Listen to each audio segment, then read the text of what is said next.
Na kutoka CGTN kimataifa, hii ni Nuru ya Mashariki tuliokuandalia.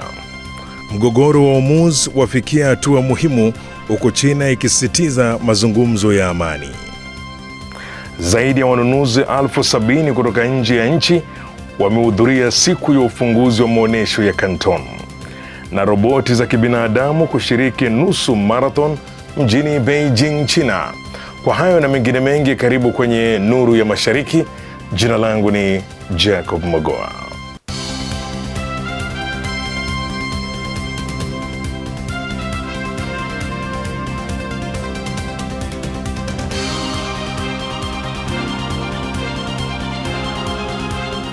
Na mwakilishi wa kudumu wa China katika Umoja wa Mataifa Bwana Fu Kong ameonya kuwa mgogoro katika mlango wa Strait of Hormuz umefikia hatua muhimu, akitaka Baraza la Usalama la Umoja wa Mataifa kuweka kipaumbele katika kupunguza mvutano badala ya kuhalalisha matumizi ya nguvu yasiyoidhinishwa. Nilifuatilia taarifa hiyo na kukuandalia ripoti ifuatayo.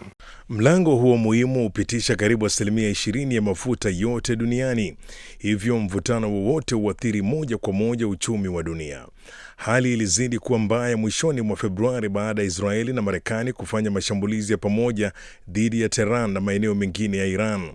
Iran ilijibu kwa mashambulizi ya makombora na droni dhidi ya malengo ya Israeli na Marekani, huku ikizuia baadhi ya meli kupita katika mlango huo.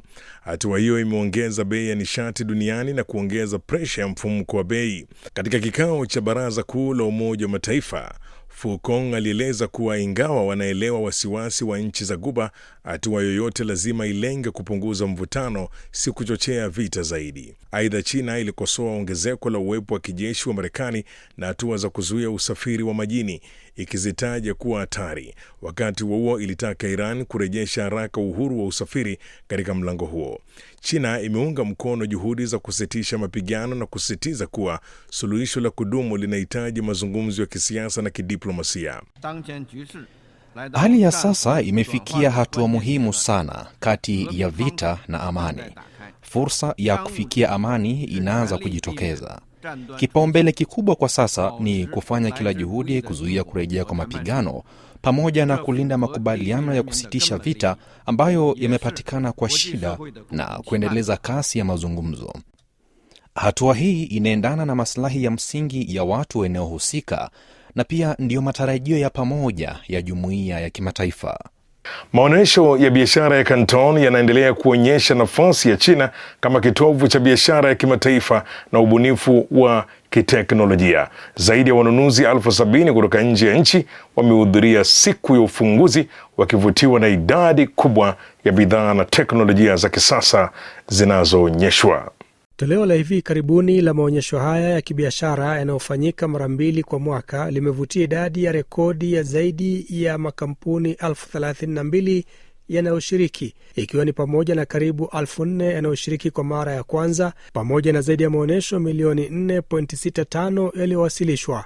Idadi kubwa ya mafanikio ya kiteknolojia ya kisasa na bidhaa zenye thamani ya juu zinaonyeshwa, zikionyesha kasi kubwa ya mabadiliko ya sekta ya uzalishaji ya China kuelekea maendeleo ya hali ya juu, ya kisasa na rafiki kwa mazingira, huku bidhaa hizi zikivutia wanunuzi kutoka duniani kote. And it's very impressive how China is getting so quick this new technology in this environment. It's growing so fast. I hope it's foreign to come here and see all these goods you guys are developing and bring to their countries. Katika jitihada za kuangazia maendeleo mapya na kuboresha ufanisi wa ulinganishaji wa biashara pamoja na kupanua njia za ushirikiano, toleo hili pia litakuwa na zaidi ya matukio 600 ya uzinduzi wa bidhaa mpya, mijadala 9 ya mada maalum na matukio 15 ya kuunganisha wanunuzi na wasambazaji, likijenga jukwaa muhimu la mawasiliano yenye ufanisi na muunganiko sahihi kati ya makampuni ya ndani na yale ya kimataifa. Maonyesho ya Canton yalianzishwa mwaka 1957 na hufanyika mara 2 kwa mwaka mjini Guangzhou. Ni moja ya maonyesho ya kimataifa ya biashara yenye historia ndefu zaidi nchini China na yamekuwa yakitambuliwa kama kipimo muhimu cha hali ya biashara ya nje ya China. Mkurugenzi wa idara ya maendeleo ya kimataifa na ushirikiano ya shirika la utalii duniani la Umoja wa Mataifa anasema mafanikio ya China katika kukuza utalii wa vijijini kama chanzo cha mapato yanaweza kuwa mfano mzuri kwa nchi nyingine zinazoendelea. Amesema sekta hiyo imechangia kubadilisha maisha ya watu wengi vijijini na kukuza uchumi wa ndani. Tom Wanjala ana mengi zaidi. Jaime Mayaki amesema haya kabla ya mkutano wa 3 wa ngazi ya juu wa jukwaa la hatua za kimataifa kwa maendeleo ya pamoja unaotarajiwa kufanyika Beijing kuanzia Aprili 21 hadi 22 mwaka huu. Mkutano huo unatarajiwa kujikita katika kuimarisha ushirikiano wa kimataifa katika sekta mpya zinazoibuka. Jukwaa hilo pia linafanyika miaka 5 tangu kuzinduliwa kwa mpango wa maendeleo ya kimataifa yani GDI uliopendekezwa na China, ambao sasa unahusisha zaidi ya nchi na mashirika 130 ukiwa na miradi inayogusa kupunguza umaskini, maendeleo ya kidijitali na hatua za kukabiliana na mabadiliko ya tabia nchi.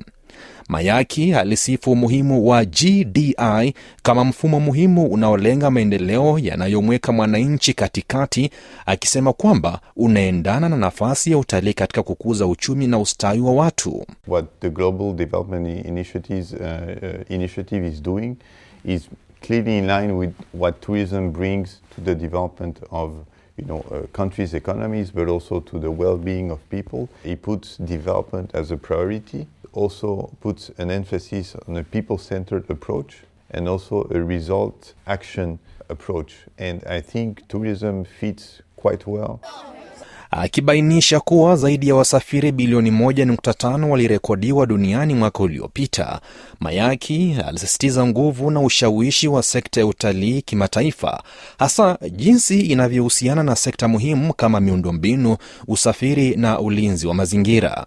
Vilevile alisifu mafanikio makubwa ya China katika kutumia utalii kama sehemu ya mpango mpana wa kufufua maendeleo ya vijijini, akisema uzoefu huo unaweza kutoa maarifa muhimu kwa nchi nyingine zinazoendelea. Last year in 2025 we recorded 1.52 billion tourists traveling around the world. Tourism is a key sector that touches multitude of sectors around the world. It linkages with infrastructure, with transport, with biodiversity conservation, with environmental protection. China is a leading example in terms of how tourism has been used to develop rural areas, rural communities, and I think all this knowledge will be important for developing countries in the let's say the development of their tourism sector. Mamlaka ya mkoa wa Jiangxi nchini China zinatumia mapato ya utalii kuimarisha uhifadhi wa ndege na kukuza uchumi wa ndege wanaohama. Kadri idadi ya ndege na watalii inavyoongezeka, hatua kama doria za kila siku na ukusanyaji wa takwimu zinaimarisha ulinzi wa makazi yao. Mamlaka za mitaa katika mkoa wa Jiangxi mashariki mwa China zinatumia mapato yanayoongezeka kutoka utalii ili kuimarisha juhudi za kulinda ndege na kugeuza kile kinachoitwa uchumi wa ndege wanaohama kwa mfano endelevu unaolenga hifadhi ya mazingira. Kadri idadi ya ndege wanaohama inavyoendelea kuongezeka kote katika mkoa huo, utalii wa kuangalia ndege pia unazidi kupata umaarufu. Tangu mwanzoni mwa majira ya mchipuko mwaka huu, wageni wamekuwa wakimiminika katika kijiji cha kale cha Liukeng kilichopo katika mji mdogo wa Liukeng, kaunti ya Lian, ili kujionea historia ya kijiji hicho, kutazama ndege wanaohama na kufurahia vyakula vya kienyeji kama sehemu ya uzoefu wao wa usafiri. In the past, it was almost impossible for a small township like ours to support such patrol teams because we need to provide working allowances to the professionals, though the program is a voluntary one due to our limited funding. But as more birds arrive, which attracts more tourists, our tourism tax revenue has increased. Now we can use the income brought by birdwatching tourism to provide professional protection, which helps ensure long-term development of the migratory bird economy. Ili kuboresha huduma ya kuangalia ndege huku wakilinda makazi yao, timu za doria za ndege za eneo hilo hufanya ukaguzi wa kila siku katika maeneo muhimu ambako ndege hao hukusanyika. Wakati wa doria, maafisa wanakusanya takwimu kuhusu wanyamapori wa eneo hilo, hasa makazi ya ndege, vyanzo vya chakula na hali ya mazingira, na kuwasilisha taarifa hizo kwa mamlaka ya misitu ili kusaidia hatua za uhifadhi. This insurance program gives residents peace of mind, allowing us to truly achieve development through protection and consolidate protection through development. Teknolojia ya roboti inaendelea kupiga hatua kubwa duniani huku mashindano yakitumika kuonyesha ubunifu na uwezo wa kisasa. Nchini China, kampuni ya Honor inaleta roboti wake wa kibinadamu kushiriki katika nusu marathon ya kipekee mjini Beijing, ikionyesha maendeleo katika akili bandia na uhandisi wa hali ya juu. Mashindano haya yanayoandaliwa kwa pamoja na serikali ya manispaa ya Beijing pamoja na China Media Group yanatarajiwa kufanyika tarehe 19 mwezi Aprili. Roboti Lighting imeunganishwa na mafanikio ya hivi karibuni ya Honor katika utengenezaji wa akili bandia na roboti zenye uwezo wa kufanya kazi kama binadamu. Ina uwezo wa hali ya juu wa kudhibiti mwendo, kutambua mazingira kwa wakati halisi pamoja na kufanya maamuzi kwa kujitegemea. Ili sharti la kuwa na kasi kubwa ya hatua ni kuwa na nguvu ya kutosha ya kusukuma miguu. Hivyo basi, nguvu ya kusukuma pamoja na kasi ya mzunguko ni muhimu sana. Kifaa chetu kina uwezo wa kutoa nguvu kubwa sana inayofanana na ile ya injini ya gari lenye nguvu kubwa. Mashindano haya yatafanyika katika wilaya ya Jinjuang, Beijing, yakifunika umbali wa kilomita 21. Zaidi ya timu 100 tayari zimejiandikisha kushiriki katika tukio hilo la mwaka huu. Kwa upande mwingine, roboti Energetic Boy haina kasi kama Lighting, lakini imejipanga kushindania tuzo ya mwendo mzuri zaidi kwa kutumia mikono yake yenye unyumbufu na uwezo wa kucheza moonwalk kwa ustadi. Rais wa kitengo cha ubunifu wa biashara mpya wa Honor amesema roboti hizi zinaweza kutumika katika sekta mbalimbali siku za usoni. Siku zijazo, roboti zetu zinaweza kutumika kama waongoza watalii, wasaidizi wa ununuzi na hata kazi za nyumbani. Maendeleo ya sekta ya roboti yanahitaji miaka 3 hadi 5 au hata miaka 5 hadi 10. Cha muhimu zaidi ni kujenga uwezo wa teknolojia. Tukifanikiwa kuunganisha roboti na bidhaa nyingine kwa urahisi, uzoefu wa wale wanaozitumia utaimarika kwa kiwango kipya kabisa. Mashini za teknolojia ya kisasa zimeongeza uzalishaji wa kilimo nchini China na kuhakikisha mavuno makubwa. Katika mkoa wa Heilongjiang, wafanyikazi wa kampuni ya utengenezaji wa trekta ya Jinchi wanazalisha trekta kwa ajili ya kusambazwa katika maeneo mbalimbali. Zakia Pong anatueleza mengi kwenye sehemu yetu ya Ifahamu China.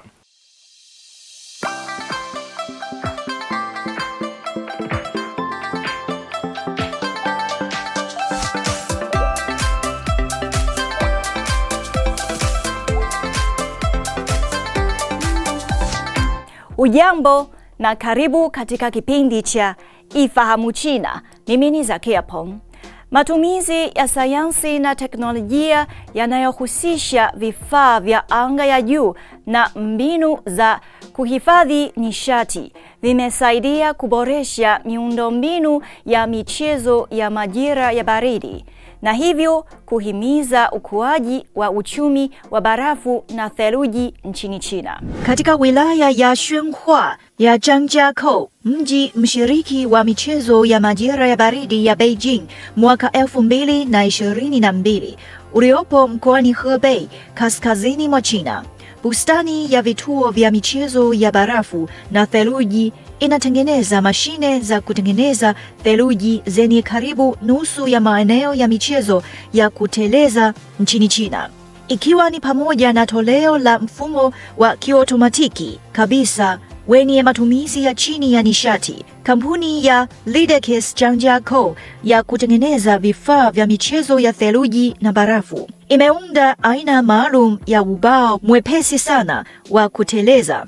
Aina sawa na ubao huo kwa kawaida zina uzito wa kilo 2.5, lakini za kampuni hiyo zina uzito wa kilo 1.8 tu.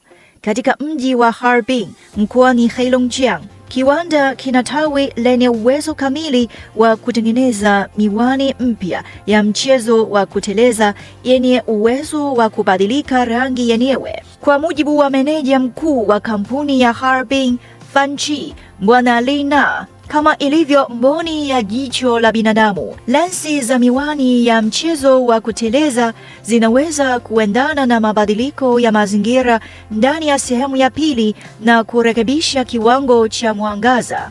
China imeunda mfumo wa kutengeneza bidhaa za vifaa vya barafu na theluji unaogusa makundi 15 makuu. Katika miaka ya hivi karibuni, Uchumi wa barafu na theluji umekuwa ni injini mpya ya ukuaji wa ubora wa juu, hasa tangu mchezo wa Olimpiki ya majira ya baridi ya Beijing mwaka 2022 ilipoamsha shauku ya taifa kwa michezo ya baridi. Serikali ya China imeweka lengo la uchumi wa barafu na theluji kufikia yuan trilioni 1.5 ifikapo mwaka 2030. Haya, kwa leo kipindi hiki kinaishia hapa. Katika kipindi kijacho nitaendelea kukuletea mambo mengine yanayovutia kuhusu utamaduni na jamii ya China. Asante kwa kuwa nami. Mimi ni Zakia Peng. Kwa heri. Haya, mtazamaji, sasa ni wakati wa sehemu yetu ya Jifunze Kichina. Katika sehemu hii tunawaletea masomo ya lugha ya Kichina hatua kwa hatua na kwa njia ambayo ni rahisi na ya kuvutia kabisa. Karibu basi kwa pamoja tuweze kujifunza lugha ya Kichina.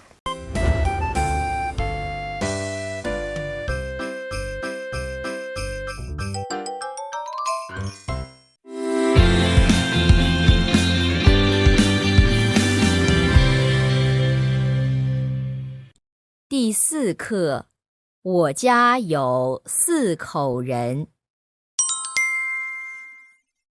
Mambo, karibu katika daraja la Kichina la YCT.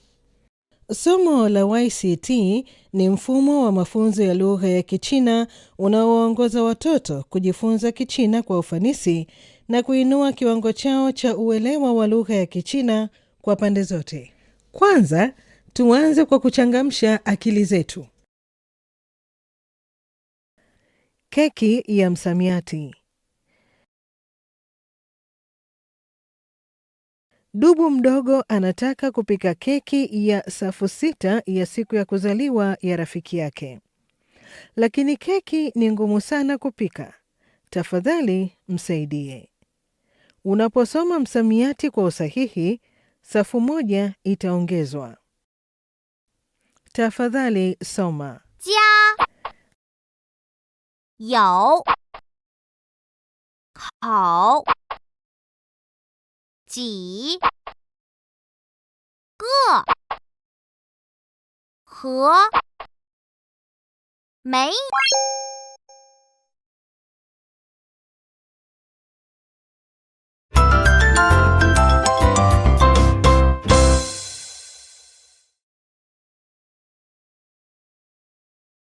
你家有几口人？4口人，爸爸妈妈哥哥和我。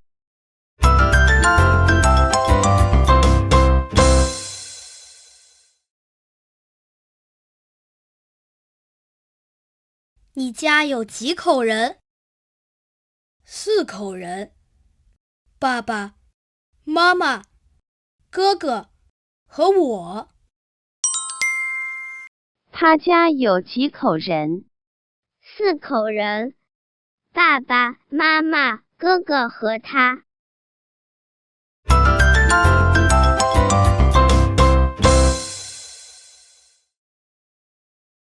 你家有几口人？4口人，爸爸妈妈哥哥和我。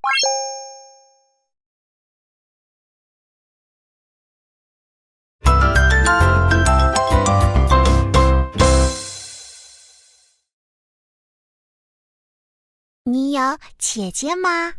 没有，我有一个妹妹。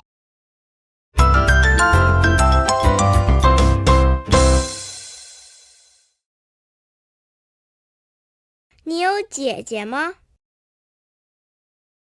没有，我有一个妹妹。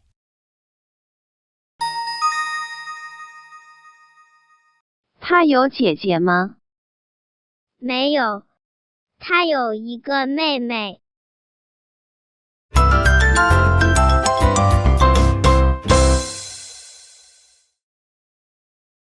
你有姐姐吗？没有，我有一个妹妹。 Sasa tumemaliza majaribio yetu. Hebu tutazame video hii kuhusu hadithi, kisha tujibu maswali. 我的家我家有3口人，爸爸、妈妈和我。我爱爸爸妈妈，爸爸妈妈也爱我。我有一只小狗和一只小猫。小狗叫豆豆，小猫叫多多。豆豆爱多多，多多也爱豆豆。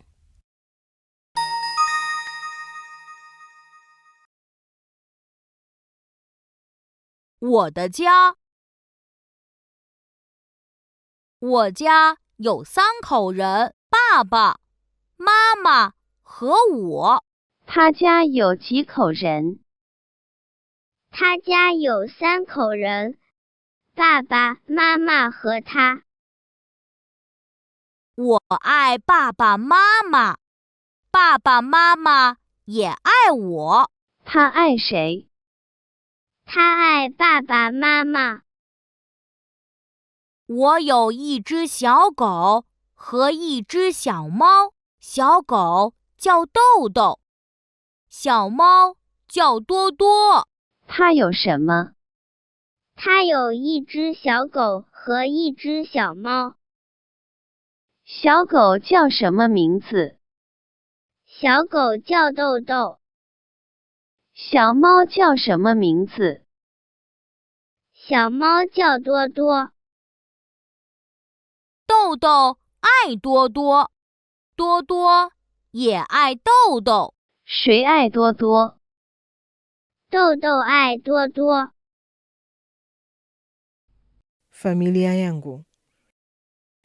Tafadhali chora picha ya familia yako na itambulishe familia yako kwa wanafunzi wenzako. Kazi ya kufanya nyumbani leo ni kusoma andiko. Kesho tutaendelea kucheza mchezo huu. 再见. Kufikia hapo basi ndipo ninapokamilisha makala haya ya Nuru ya Mashariki. Usikose kujiunga nasi tena juma lijalo sana wakati kama huu kwa makala mengine ya Nuru ya Mashariki. Kwa niaba ya wote waliofanikisha, mimi ni Jacob Mogoa na nasema shukran kwa kuwa nami. Kwa taarifa zaidi kuhusu China, unaweza kutembelea tovuti ya CRI Kiswahili na marafiki_CN kwenye Facebook. Pia unaweza kupakua app ya Cheche kwenye Google Play na Palm Store.